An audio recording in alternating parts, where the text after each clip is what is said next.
Sometimes when you are doing your data cleanup, you might have to do this. Like this, I downloaded from my artist album table.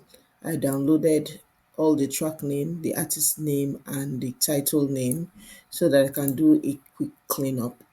And this is what I have here. So in one of the columns, I noticed that there's an inverted comma. So this is just me doing Control F to be able to search quickly.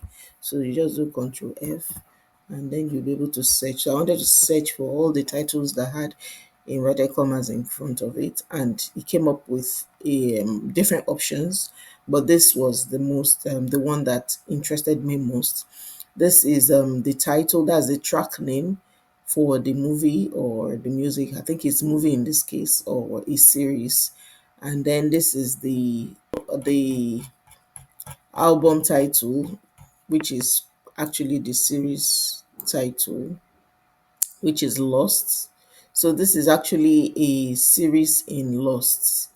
I think I jumped it. Okay, this is it.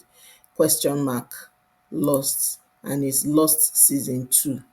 So what I needed to do was to go if there really is a title for it, if it was a mistake or this is the actual title for it.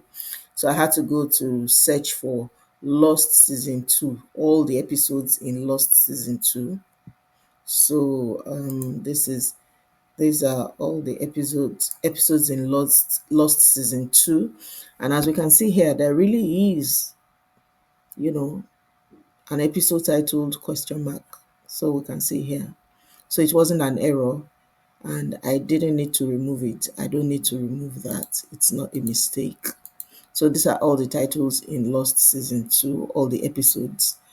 And yes, question mark is actually part of it.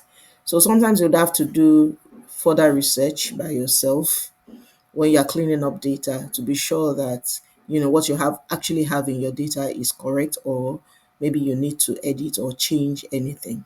All right, so that's just a quick video I wanted to drop. Thank you.